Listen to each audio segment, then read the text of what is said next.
So, Mr. Stokes, the girlfriend you had at the time is not the girlfriend you have now. No, sir. Okay. And she was getting evicted by her dad? She was put out. By her dad? Yeah. Got it. So she and her dad were having some disagreement. Yes. Okay. And you got involved? I was just only going to pick her up, her and her things, and to go. And okay. yeah. Who is the Ms. Green that's in the indictment? Is that your former girlfriend, Naisha Green? Does that name ring a bell? If I'm not mistaken, I think that's her dad's girlfriend. Okay. So at this house where your former girlfriend, what was her name? Nashada. What was her last name? Garrett. Garrett. So Ms. Garrett is getting put out by her dad from her house. Ms. Green would be dad's girlfriend. Mm-hmm. And then Andre Garrett Jr. would be, I guess, her little brother. Yes. And was he a little kid, a big kid? He was 18 at the time. Okay, so he's an adult-ish also. And so what was happening? Why are you doing anything other than you're waiting in the car and your girlfriend gets in the car? Her things was on the ground, so I got out the car to help her pick up her stuff, and her dad didn't like the fact that I was there at his house. And were you not popular in the household? No, I had only met the dad like twice before that. So how long had you been talking to this woman? Probably like 2.5 years. Oh, and you only met dad twice? Yes. Oh, okay. So I just get out the car to help her pick up her things. Okay, and he didn't like that? He didn't like that at all. Did his son, your then girlfriend's brother, did he play any role in it, or he's just sort of watching what's going on? He came from behind the house with some type of play gun or something. I don't know what it was, but it looked like a gun. Okay. And was engaging with you, or he also was unhappy you were there? I mean, he wasn't saying anything, but okay. It was tension. You could tell. Got it. And then how about the dad's girlfriend, Miss Green? What was she doing? Just standing there. Okay. Yeah. And what was the issue between your then girlfriend and her dad? Why was he kicking her out? So I learned that she was being disrespectful to him, and he punched her in the lip and put her out. Okay. Got it. And had she called you to say, hey, come get me? Yeah, she sent me a text. Was like, can you come pick up me and the kids that she have and her stuff? So she had kids? Yeah. Two kids. All right. And were they out there when this all happened too? How many times did you shoot? It was 4. All at just Mr. Garrett Sr.? Yes. Okay. Did he ever shoot? No. Did he have a gun? Yes. Not the big gun that his son had? No. Okay. It was a handgun. Okay. And what did you have? I had a handgun as well. All right. Did you stay there afterwards, or did you hop in your car and drive away?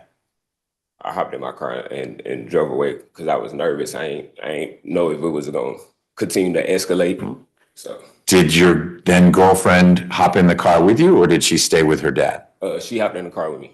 With her kids too? Yes. You guys got out of there? Yes. How did you first get involved with the police? Did you turn yourself in and say, look, there was this incident and I was defending myself, or did they come find you and drag you out of your house? So I had got a call from the detective to tell me to turn myself in. So I had turned myself in I didn't turn myself in. I actually got locked up in Clayton County prior to turning myself in. So. For this drug case? Yes. How long had you been not turning yourself in? I think the detective contacted me in like early October. So I was probably on the one for like a month. Okay. Yes. But instead of turning yourself in, you just coincidentally got scooped up in Clayton County. Yes. Okay. Anything else? No, sir. All right. And what you're saying, Ms. Rios, is that the former girlfriend, when she initially spoke with you, corroborated Mr. Stokes? I never spoke with her the first, Oh. when he heard his version, and then I was having a hard time getting in touch with her, and finally my investigator got in touch with her, and she was saying a whole bunch of different stuff. I guess one of the things was, he's letting me live back there. I'm not trying to basically piss him off. Oh, meaning I'm back home with my dad. Trying to go back home with my dad. Now is not the time to ruffle those feathers. Yeah.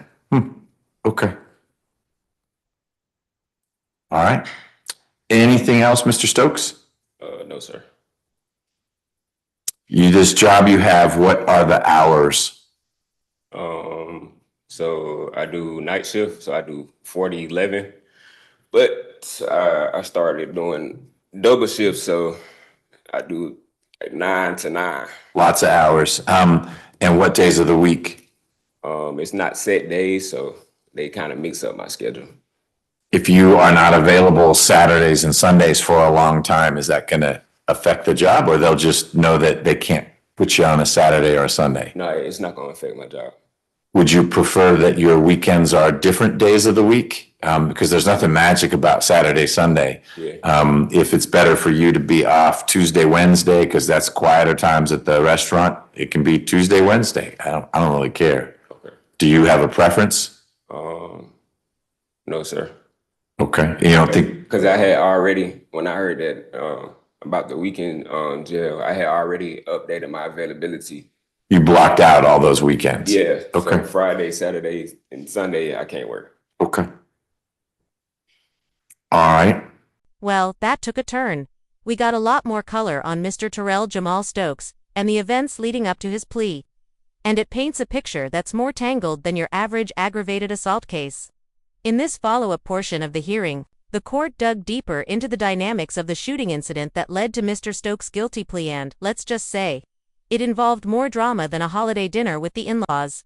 First off, the judge's line of questioning was sharp and composed, designed to clarify relationships and motives without making anyone feel ambushed. We found out that the girlfriend involved at the time is not Mr. Stokes' current girlfriend, and that the whole thing unfolded during a very tense family eviction involving the girlfriend's father, Mr. Andre Garrett Sr., as it turns out. Mr. Stokes was just there to help her gather her things textbook, good deed, right? But things spiraled quickly when Mr. Garrett Sr. made it clear that Stokes wasn't welcome.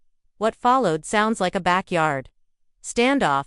The girlfriend's younger brother emerged with what appeared to be a toy gun. The dad allegedly had a handgun, and tensions escalated. Mr. Stokes says he only pulled his gun after the father produced his and that he fired 4 times, all aimed at Mr. Garrett Sr. There's no indication that Garrett Sr. ever fired his weapon.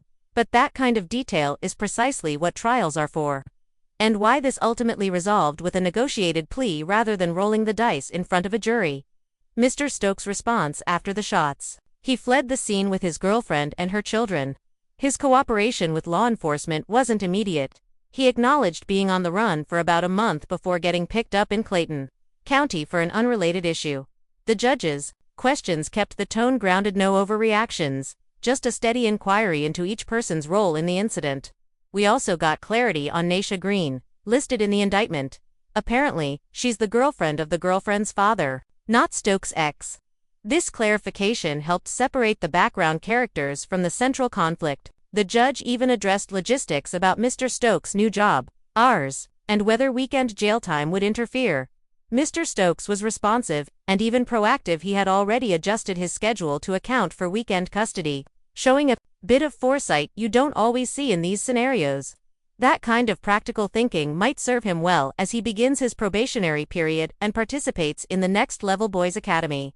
All in all, it was a surprisingly grounded exchange. Considering the emotional backdrop, you had young adults, family tension, and firearms, a mix that usually doesn't end this calmly. But the court managed it with restraint, and Mr. Stokes seemed to own his decisions without dodging or deflecting. If you found this hearing insightful, consider subscribing, hitting the bell, and letting me know your thoughts in the comments below. I read every one.